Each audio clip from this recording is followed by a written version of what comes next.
Canal 9 Bio Bio Televisión presenta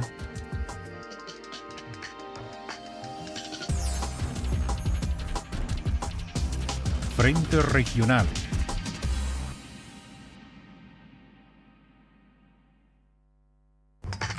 ¿Qué tal? ¿Cómo les va? Un gusto volver a saludarles aquí en Frente Regional por las pantallas, por supuesto, de Canal 9 Bio Bio Televisión, para hablar, analizar, evaluar también, analizar lo que pasó, evaluar lo que podría pasar después de este nuevo plebiscito para, bueno, estar a favor o en contra de esta nueva propuesta para una carta fundamental para nuestro país, la cual, bueno, fue votada en contra con un 55% de los votos y a favor de esta propuesta un 44%.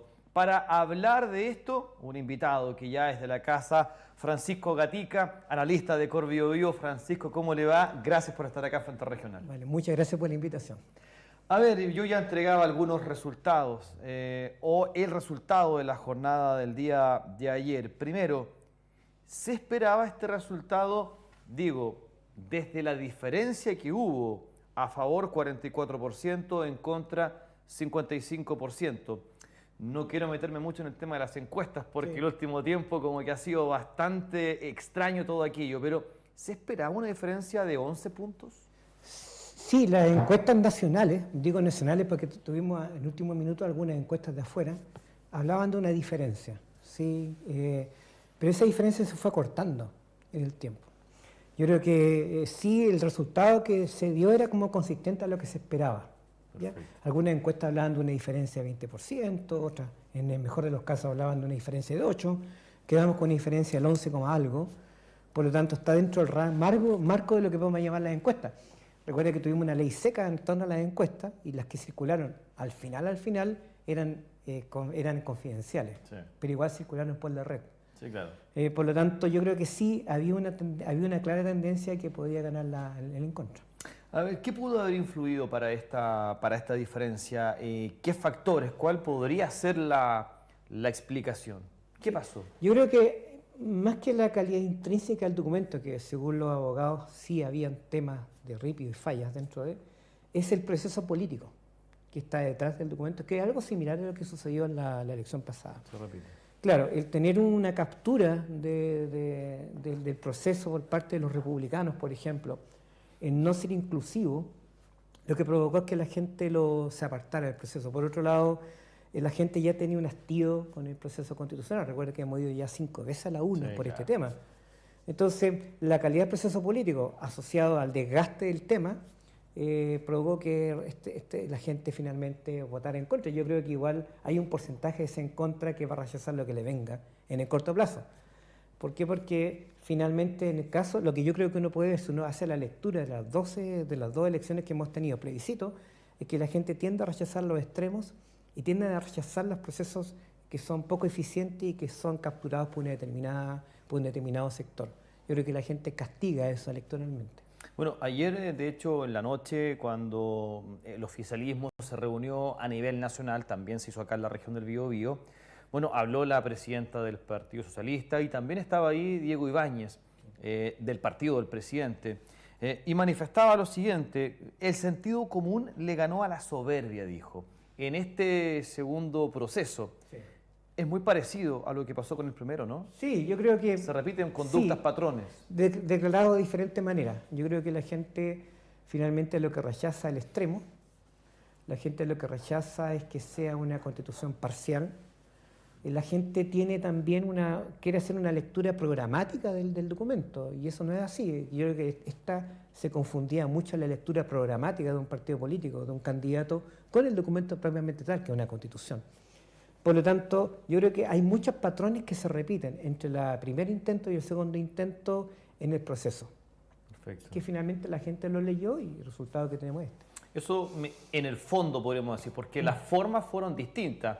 Claro. Podríamos decir que fue un proceso a lo mejor, no sé si más serio, probablemente sí, pero sin o con menos escándalos de por medio. Y por eso que, claro, desde el fondo se mantuvo, desde la forma cambió probablemente. Sí, aquí probablemente, bueno, los escándalos también están asociados a la tensión mediática, ¿vale? Era nuestra primera, en el caso primero, nuestra primera convención constituyente, Claro. por lo tanto era todo nuevo, ¿vale? La manera en cómo lo interpretábamos, cómo los actores asumían y entendían su rol, era más que de redacción de un documento, de una propuesta de documento, era casi en algunos casos como pequeños diputados, pequeños. Sí. Se confundió porque era nuestra primera aproximación a esta metodología. Lo interesante es que en este segundo caso se partió con límites muy claros, con límites de borde que lo dio la Cámara de Diputados Claro. y el Senado, y además se partió con un delta que era la Comisión de Expertos.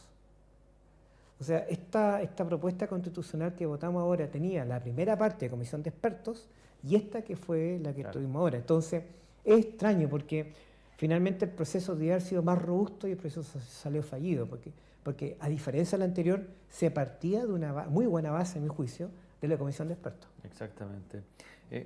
¿Hubo ganadores durante la jornada de ayer o nadie puede celebrar después de estos resultados, independiente de este sector o del otro? Claro. ¿Hubo ganadores o no? Yo creo que no.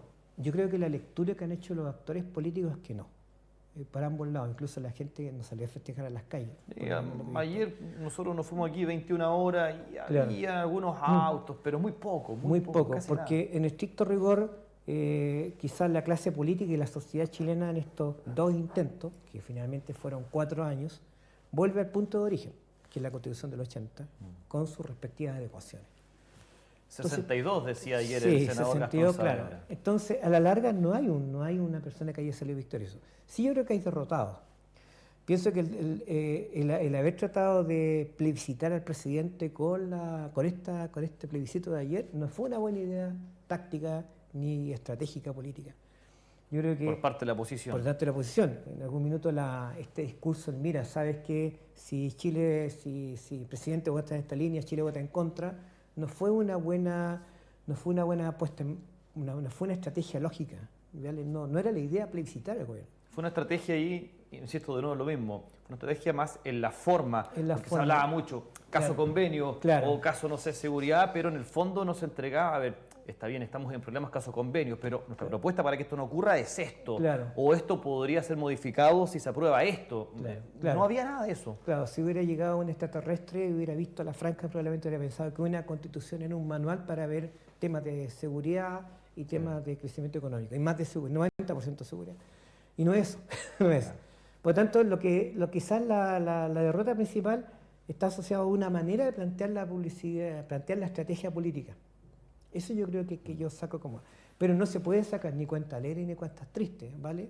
Porque en rigor lo que tú votaste era un documento que tenía falla y que se cierra acá. Y yo creo que el gobierno igual dio una señal potente con respecto a que este tema no lo va a tocar, es lo que le queda de periodo. Claro, exactamente. Eso quería preguntarle respecto del Ejecutivo, el Gobierno, el discurso de anoche, de hecho, del presidente Gabriel Boric, manifestando que se acababa este proceso, al menos bajo su mandato, en los próximos 2 años que le queda de gobierno, y que Chile tenía ahora otras urgencias.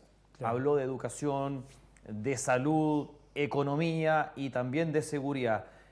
¿Fue un buen discurso el de anoche del presidente Gabriel Boric? Me refiero, por ejemplo, al mensaje que entregó, al tono también que utilizó el día de ayer. ¿Estuvo bien? Yo creo que sí. Boric tiene el presidente tiene una gran particularidad, que es que tiene bastante visión de Estado, ¿vale? Él tiene una visión de Estado.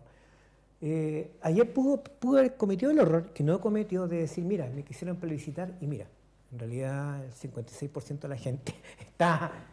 me respaldó. No cometió ese error, no cayó en esa trampa, porque hubiera sido una trampa política esa. Él lo que dijo fue, ¿sabes qué? Ya, yo doy por cerrado este capítulo y tengo la agenda de corto. Y la agenda de corto quizás va a tener 2 grandes batallas campales, el pacto fiscal y el tema de las pensiones. Son 2 batallas campales. Recuerda que el periodo de él, en realidad, para instalar temas, se acosta hasta el año pasado, Claro. hasta el próximo año, perdón. El próximo año él va a poder instalar temas complejos. Luego entramos con el ritmo electoral, y en el ritmo electoral lo que sabemos que es muy difícil sacar algo, por no decir casi imposible. Sí. Por lo tanto, lo que le queda de periodo de él es el primer semestre, siendo muy realista. No tiene tiempo como para poder ni entusiasmarse con el resultado, ni tiene tiempo como para poder ver el foco.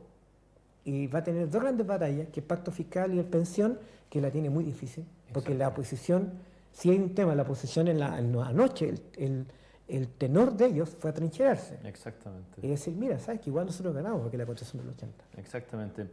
Respecto de lo mismo, y lo que ha manifestado también el presidente Gabriel Boric, lo hizo también durante la jornada de ayer, respecto del pacto fiscal, quiero decir, que hay que llegar a acuerdos, hay que llegar a consensos, hay que ceder, dijo. Sí. Especialmente ese fue el llamado a la oposición, a que hay que ceder, pero ojo, dijo, o lo dejó entrever, hay que ceder, nosotros ya cedimos, o sea, claro, ustedes tienen que ceder en base a lo que está, porque ya cedimos nosotros. Claro. También ahí le va a costar y bastante Sí, poder llegar a ese acuerdo. Incluso si uno mira las declaraciones de hoy día de algunos líderes políticos de la oposición, estuvieron centrados en que nos van a aceptar incrementos de impuestos. Claro. O sea, inmediatamente fueron al tema más crítico y más duro de todo, ¿cierto? Pero el pacto fiscal es más que eso, es eficiencia de gasto, es reducción de evasión, etcétera, etcétera. Pero ya inmediatamente lo que uno vio de la oposición fue el atrincheramiento y la conversa dura. Yo creo que la gente también no está en eso. Creo que la gente igual creo que Boris puede ser es inteligente en eso, en tratar de colocar el foco en los temas que tiene que enfrentar en el corto plazo. Tenemos un electorado que lo que quiere es algo inmediato. Y eso también hay que verlo con calma. La gente no está pensando en el largo plazo. ¿Vale? Incluso un historiador que habló del sentido de la historia, Gabriel Salazar. La gente no está pensando en el largo. La gente está pensando en el corto, quiere la solución ya, porque ahora. Hay muchas necesidades. Ahora, ya, lo quiere ahora y quiere inmediatamente la respuesta. Pero el problema es que las sociedades se desarrollan también cuando piensan en el largo. ¿Sí? Y esa es una crítica que tenemos que hacer como sociedad. Si sabemos que ya la propuesta, el tema de la Constitución se va a aplazar hasta 3, 4 años más, quizás. Bueno, ¿cuándo lo vamos a enfrentar? Si Chile necesita una nueva Constitución. Chile necesita una Constitución que zanje los temas de relación al Estado, en relación al medio ambiente, en relación al tema de la tecnología. Chile necesita un nuevo marco. Bueno, ¿cuándo se va a enfrentar? Ahora vamos a entrar en una zona donde quizás esto pasa al mediano plazo, pero el mediano plazo es un invento nuestro, en rigor, pero hay que hacerlo. El tema es ¿cuándo lo vamos a hacer? Eso le quería preguntar. A ver, primero, ¿es un fracaso lo que pasó con estos dos procesos o es parte del aprendizaje como nación, como Estado? Sí. Yo creo que todo fracaso conlleva aprendizaje, eso es lo bueno. Exactamente. Yo creo que sí, es un fracaso del sistema político.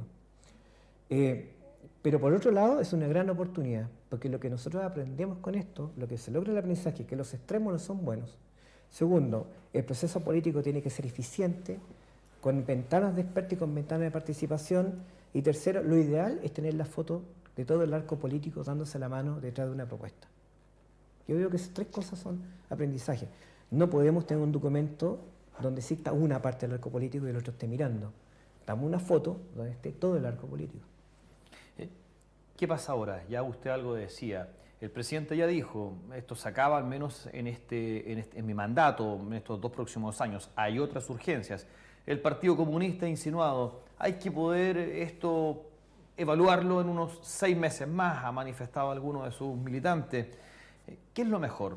¿Darle un descanso, reposarlo, evaluarlo también dentro de lo posible, que siempre es importante, aprender, sacar lecciones de todo esto, calmar un poco las aguas desde la política también, porque uno ve, escucha, observa, mira, y al final hay mucho de tú dijiste esto, te respondo esto, hay mucha de venganza, hay mucho de yo te respondo esto, de pensar más en el voto y no en que esto le puede mejorar la vida a las personas. ¿Qué es lo mejor ahora? ¿Reposarlo esto? Yo creo que ahora ¿Descansar? reposar. Yo creo que ahora reposar, tomar distancia, pausar la discusión política en este tema. El próximo año igual es un año electoral. Claro. Claro, ¿sí? Vamos a tener instancias también, van a haber también otros testers sobre gobierno, son indudables. Entonces, pienso yo que quizás la sociedad chilena tiene que, y ahí también los centros de pensamiento juegan un rol, las universidades juegan un rol, los centros generales. ¿En qué medida la sociedad chilena necesita avanzar en una nueva constitución que recoja ciertos elementos clave? Que no es un programa de gobierno, que fue el error de esta, que tampoco es inventar todo de cero, que fue el error del anterior, sino que es instalar ciertos elementos clave, lo suficientemente robustos como para que tengamos ciertos consensos. Pero no es el momento de generar más tensión sobre la que está. Por lo demás, venimos saliendo de una pandemia, justamente venimos con una economía que se va a empezar a recuperar el próximo año. No está en horno para bollo. Perfecto. ¿Hay partidos políticos que han salido fortalecidos después de la elección del día de ayer? No me responda, Francisco. Hacemos un breve alto. Seguimos aquí en Frente Regional con Francisco Gatica, analista de Corbe Bio, analizando justamente lo que pasó con este nuevo plebiscito acá en nuestro país. Pausa, no se vaya. Seguimos acá en Canal 9, Bio Bio Televisión.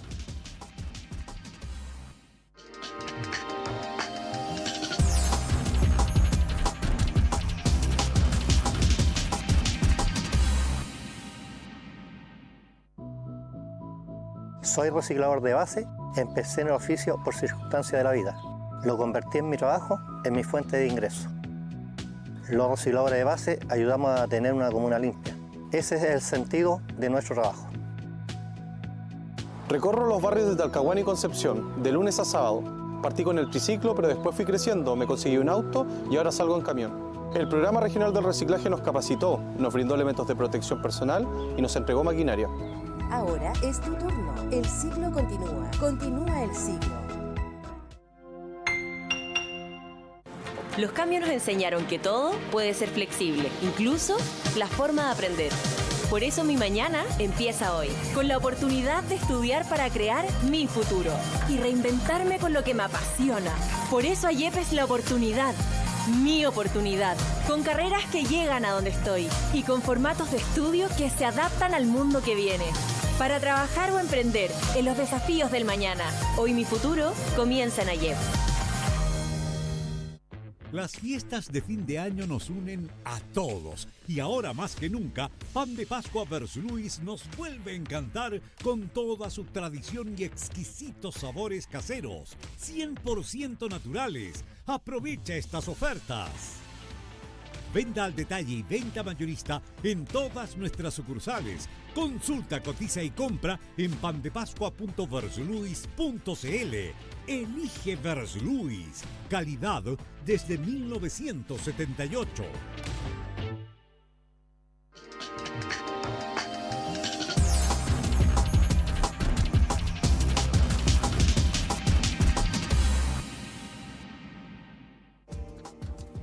Bien, estamos de regreso acá en Frente Regional, por supuesto, en las pantallas de Canal 9, Bio Bio Televisión. Yo ya dejaba una pregunta, un tema planteado antes de irnos a la pausa. ¿Hay partidos políticos o un partido político que haya salido fortalecido de esta última elección? A lo mejor que no haya dicho, ganamos, ninguno se atrevió a tanto, pero sí que hayan dicho en la interna, buen resultado, creo que salimos bien de esta. Sí.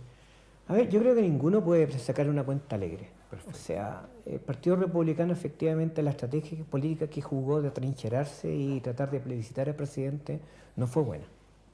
Bien.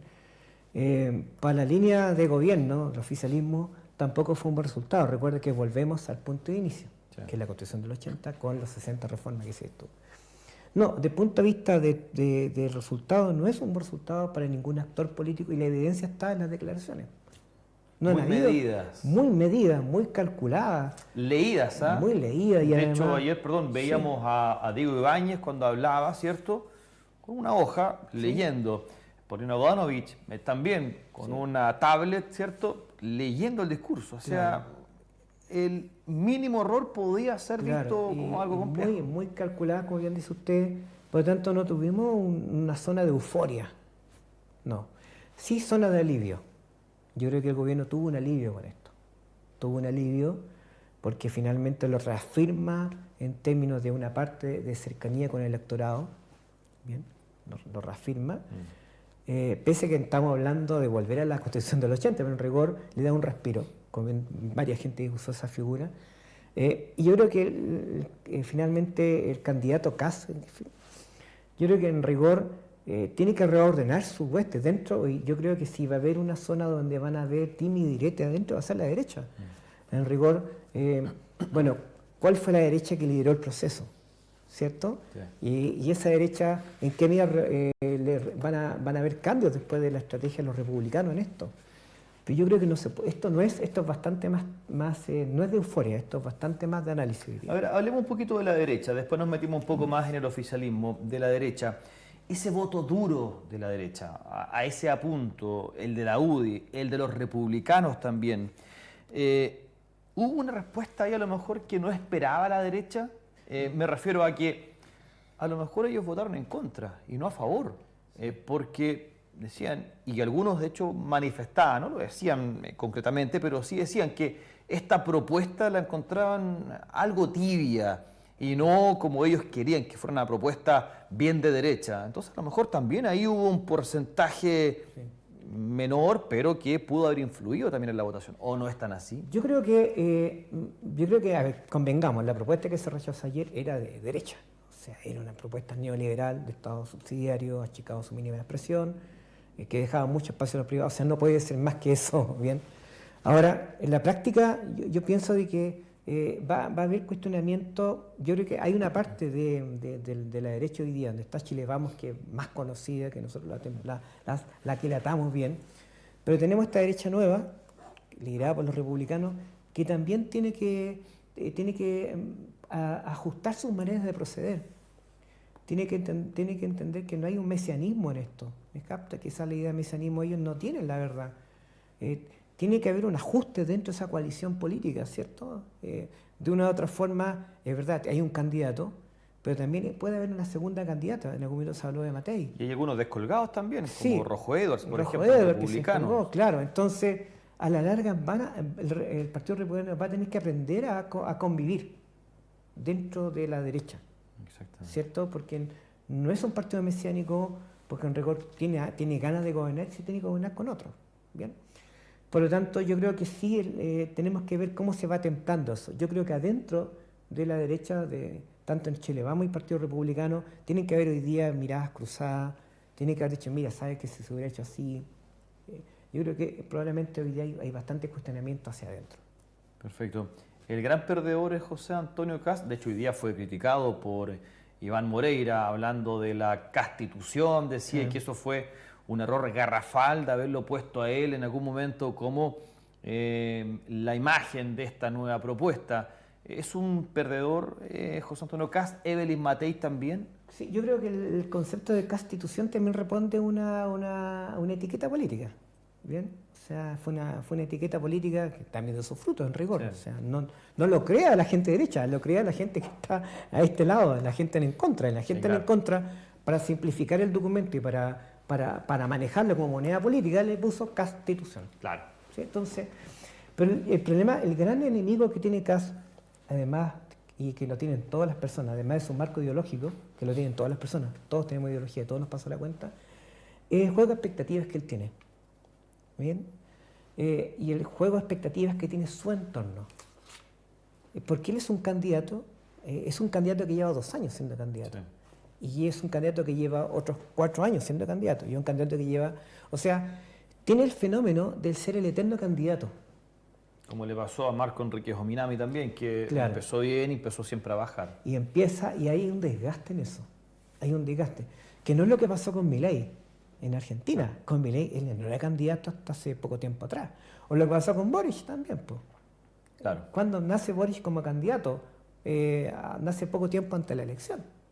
¿Cierto? ¿No? Sí. Pero el ser candidato durante un largo tiempo produce un desgaste. Produce un desgaste político.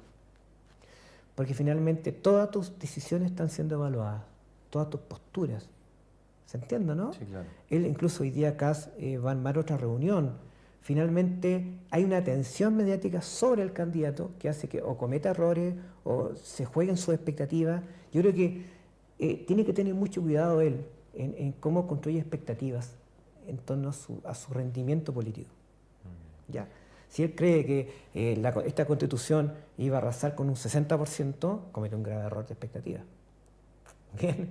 Entonces, si él pensó que ese porcentaje, el 63% del rechazo la vez pasada, iba a ser similar ahora a favor en un 63%, es porque tiene un análisis serio de expectativa. Por lo tanto, yo creo que le juega en contra de eso. Le juega en contra de eso. Porque puede que exista un candidato fresco, que no haya sido, que no cargue la mochila de ser el candidato y que aparezca por el lado. Claro. ¿Y Evelyn Matei? Evelyn Matei no es la primera vez que suena como candidata, Sí, recuerden claro. que viene sonando de Bachelet 1. Sí. Vale. Sí. No es ella. Ella es una alcaldesa que tiene llegada con su territorio, una alcaldesa que tiene además un capital político, quizá el desgaste es mucho menor que el que tiene Kast. La derecha también necesita otro candidato que tenga igual factibilidad. Tú necesitas competencias dentro de tu coalición política porque eso mejora el candidato final. ¿Quién es el gran líder ahora de la oposición? Si el presidente Boric necesitara reunirse, no sé, con alguien de la oposición, y llamarlo por teléfono y conversemos por favor porque tenemos que llegar a consensos. O sea, ¿A quién tendría que llamar? Conociendo un poco la lógica de lo que ya hemos visto con el presidente Boric, por su lógica de Estado va a llamarlo presidente de partido. Un poco es lo que también se espera de un presidente. No va a entronizar a un candidato como un actor. ¿Me captas? Si tú tienes autoridad y tú convocas a un candidato opositor tuyo, tú le estás dando un poder. ¿Bien? Y eso tú no lo haces en rigor. La lógica es que él llame a los líderes políticos de cada uno de los partidos, de manera tal de que esa conversación sea con el partido político y no con el candidato. Vámonos al otro lado, al oficialismo. Sí. ¿Hay algún partido que haya salido bien después de esto? Por ejemplo, el Partido Socialista. Ayer veíamos en este punto de prensa a la presidenta del partido, senadora Bodanovich, sentada al medio, fue la primera en hablar, un discurso bastante concreto, leído, lo que hablábamos delante. ¿El socialismo puede haber sido un ganador, o no sé si ganador, fortalecido salió de esta elección? Yo creo que el socialismo bacheletista salió ganador. Yo creo que hago esa distinción. Políticamente Bachelet probablemente jugó un rol y el circuito en torno a Bachelet jugó un rol. Cuando hablamos del circuito en torno a Bachelet estamos hablando de Vidal, ¿vale? Sí, claro. Estamos hablando de, se me olvidó el nombre, a otros actores que están dentro del circuito Bachelet y que cumplen un rol. Bueno, ella misma, que fue Ella parte misma de la también franja estuvo, electoral también. claro, y otros más, pero en rigor, yo creo que el socialismo bacheletista, que es grueso, finalmente salió ganador. Si uno tuviera que decir, salió fortalecido. Pero también ha sido la tónica. Si tú te miras, este gobierno también ha ido cada vez el socialismo ha ido avanzando mucho más en sus posiciones dentro del gabinete. El socialismo tiene experiencia de gobierno. Claro. No es un partido joven. Se ha generado una mixtura entre la gente joven y el socialismo que es tiene mucho más experiencia. Por lo tanto, yo creo que sí, si hay un actor que hoy día gravita más, es el socialismo democrático, el socialismo bacheletista. Exactamente. Y cada vez hablamos menos de los partidos del Frente Amplio. O es una sensación solamente.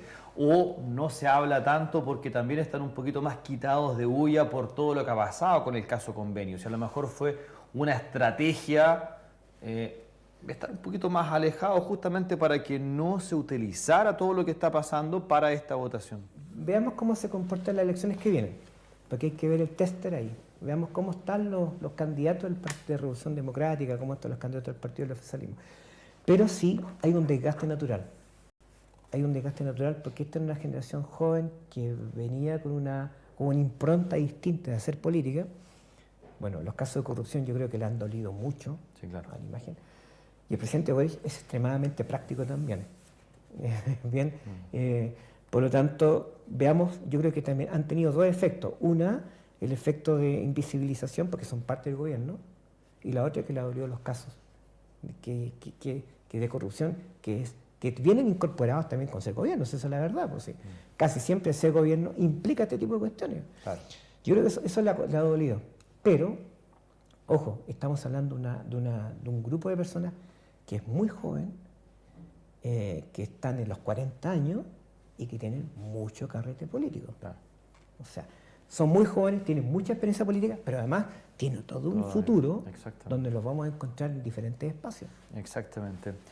Hablábamos delante que la gente decidió rechazar estas propuestas porque venían de los extremos, extremo este, extremo del otro, ¿cierto? Pero el centro tampoco logró concitar. Hablo, no sé, de una democracia cristiana, demócratas, Sí. amarillos, Evópoli. No sé si todavía RN depende un poco de la facción de RN. Sí. ¿Son los grandes perdedores, por ejemplo, demócratas, amarillos, que desde un comienzo apostaron por una definición? Sí, yo creo que sí, amarillos claramente y demócratas también, pero yo pienso que igual hay una suerte de... A ver, yo creo que el chileno no quiere los extremos, ¿cierto?, en términos de su constitución. No quiere ideologías muy marcadas dentro de su constitución. Pero el ser centro, siempre se ha hablado del centro, pero el centro también es una simplificación de la realidad, ¿cierto? Ese centro en algunas ocasiones converge más hacia un mayor rol del Estado, o en otras ocasiones se ajusta mucho más hacia el mercado. Se mueve, es infiel ideológicamente, ¿ya? Tú, en los extremos, tú tienes fidelidad ideológica. Tú sabes que cuando tú hablas con un socialista, es muy difícil que te hable de, mira, ¿sabes qué? Tenemos un mayor nivel de presencia en el mercado. No te lo va a decir, porque es antiideológico. Claro. Cuando tú hablas con una persona de la línea de la derecha, es muy difícil que diga, sabes que necesitamos más regulación del Estado. Los extremos son ideológicamente comprometidos, ¿cierto? Pero el centro es líquido. Puede en algunos casos, a partir de ciertas señales de entorno, a partir de elementos coyunturales o del último mensaje que escuchó, converger hacia la derecha, o puede converger hacia la izquierda. Puede ser en algún momento apañador, o en otro caso puede ser un látigo, como pasó quizás en la anterior. Entonces, hay que entender que ese centro es voluble, va cambiando. Yo no puedo apropiarme de ese centro. Es muy difícil. Pero hay que trabajarlo. Hay que trabajar ciertos mensajes políticos que hacen que ese grupo de personas pueda tener cierta alineación de intereses contigo. Pero hubo un golpe duro ahí para, no sé, el senador Walker, claro, la senadora Rincón también. Claro, pero en rigor, ese centro no es un capital político. Ese es el elemento que te quiero decir. Sabemos más bien, y ya hemos visto que hay un 33% de personas que son leales al presidente.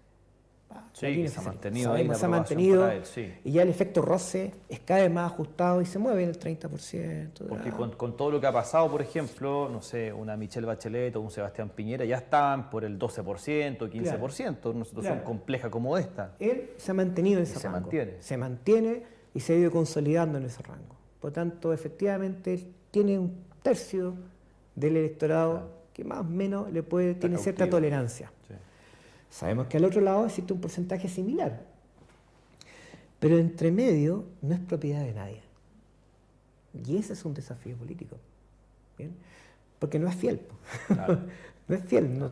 Entonces, a la larga, si el mensaje que está en el documento no le llega, si el jingle que le instalaste no va, si los colores no están, no, va a estar en cualquier lugar. ¿Y esos partidos o esos movimientos políticos van a tener la llave para conseguir esos consensos? ¿Van a ser claves poder convencerlos desde la oposición o desde el Ejecutivo, poder llegar a consenso en diferentes materias? Pacto fiscal, salud, seguridad. Ahí va a haber que trabajar. ¿Son ellos los partidos, pese a esta derrota, para ellos que me imagino que es dura, fuerte, pese a aquello, igual tienen cierta importancia, pese a ser menos, igual están ahí con una importancia? ¿Tienen la llave ellos para llegar a estos consensos? Yo creo que, yo creo que todos los partidos políticos tienen la capacidad de llegar a consenso en un modelo democrático, ¿cierto? Porque la democracia implica necesariamente negociar. Este problema de la negociación y la gobernanza no nace en contextos donde no haya democracia. La democracia te obliga a ti a decir, ¿sabes qué? Esta parte de la ley no me gusta, esta otra parte me gusta, ¿por qué no transamos? Lleguemos a un punto de acuerdo. Y eso es parte del muñequeo político que es muy bueno y es muy sano. Y es lo que quizás la gente del 2019 rechazaba, que es la democracia de los consensos. Yo creo que ahora, en este instante, hay que volver a la democracia de los consensos, al estilo Benninger. Vale decir, llegar a ciertos acuerdos marcos políticamente sostenidos que nos permitan avanzar. ¿Cierto? Perfecto. Quizás es muy extraño, pero los 30 años que vivimos tampoco eran tan malos. ¿Bien? Y quizás la doctrina Benninger, que era la doctrina del acuerdo, del consenso, llegar con una cosa más o menos armada, está bien, funcionaba. Yo creo que quizás llegar a ese segmento del centro va a ser quizás trabajar sobre el sentido común, trabajar sobre los consensos, Yo creo que hoy día la discusión está muy monopolizada en torno a la seguridad. Entonces, claro, ¿cuándo se te acaba el discurso? Supongamos que efectivamente los índices de seguridad mejoraran, la victimización ha ido bajando, curiosamente, pero la sensación de seguridad efectivamente disminuyera, bueno, ¿qué pasa con ese grupo que solamente plantea seguridad? Se desarticula el discurso. Entonces yo pienso que, ¿cómo llegar a ese centro?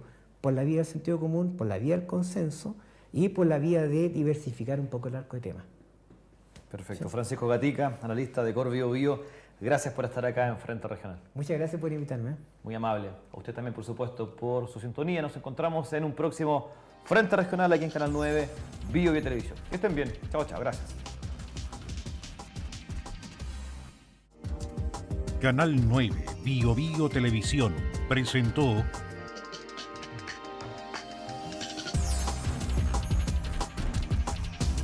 Frente Regional.